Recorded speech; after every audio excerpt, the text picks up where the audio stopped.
Hello សួស្តីall tester ទាំងអស់គ្នាថ្ងៃនេះខ្ញុំនឹងមកប្រាប់អ្នកគ្នាពីរបៀបប្រើប្រាស់ជាដំបូងដើម្បីប្រើប្រាស់វាអ្នកគ្នាគ្រាន់តែ slash q តាមខ្ញុំមកជាដំបូងអ្នកគ្នាមកអា channel wetley នេះអ្នកគ្នាចង់ slash ណាក៏បានតែពេល slash q ទៅវាឆេញទៅនេះហើយ slash q មកbot ហើយ start ចឹងហើយនេះអីវាចេញថ្មីវាអត់ដល់អានេះចឹងខ្ញុំត្រូវ delete សិនអូខេ slash show ហើយចឹងហើយពេលដែលមាន player slash show យើងត្រូវធ្វើទៀត slash show ហើយពេលដែលមាន player join មក player join នេះ example ខ្ញុំអ្នក join ខ្លួនឯងខ្ញុំតែខ្លួនឯង join ខ្លួនឯងអូខេតែបើសិនមាន player join ក៏វាចេញរងបែបហ្នឹងដែរបើសិនជាមាន player join យើង load បែបហ្នឹងយើង click បែបវិញមកយើងទៅមើលនេះឃើញ load មកហើយនេះQ sub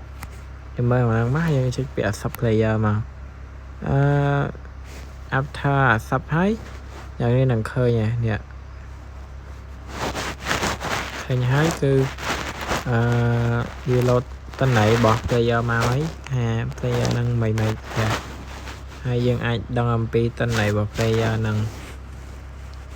ហើយបន្ទាប់ពីហើយអ្នកគ្នាតបអ្នកគ្នាអាចឆាតមួយ player បានបន្ទាប់ពីឆាតហើយអ្នកគ្នាអាច slash result បានមក slash result ដាក់ឈ្មោះ player ហ្នឹងអានេះដើម្បីដាក់ធាគេដើម្បីឃើញធារបស់គេអានេះដាក់ឈ្មោះ Discord player ហ្នឹង mention region នេះដាក់ AS តាមខ្ញុំមកចឹងអានេះឈ្មោះ game ឈ្មោះ game នេះ username នេះឈ្មោះ game គេគឺ next flow អានេះខ្ញុំឧទាហរណ៍ឈ្មោះ game ខ្ញុំ next flow.sr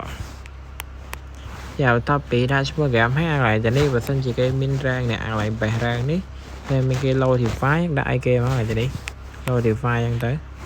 ទៅហើយកន្លែង rank នេះអានេះ rank ថ្មីដែលយើងដែលគេតេស្តមកយើងមុនហ្នឹងតែយើងគួរដាក់ rank អីគេតាមទឹកដៃគេបានសូនអីចឹងទៅហ្នឹងនៅក្នុង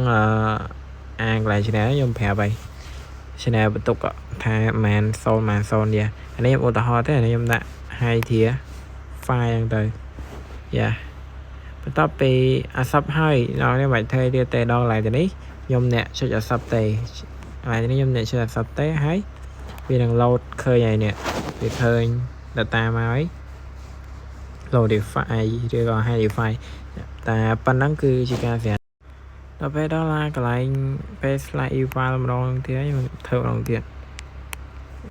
អ្នកនរគ្នាអាកន្លែង test eval ហ្នឹងអាហ្នឹងតើតាគេមានធា load ទី3ឡើងមិនយើងដាក់ថា test eval ណាតែបើសិនជាយើង high tester ស្រាប់បាច់ដាក់ slide eval ហ្នឹងទេ slash test eval ហ្នឹងហើយតបមកវានឹងបង្កើត ticket ថ្មីហើយ ticket នេះយើង add ចោលទៅ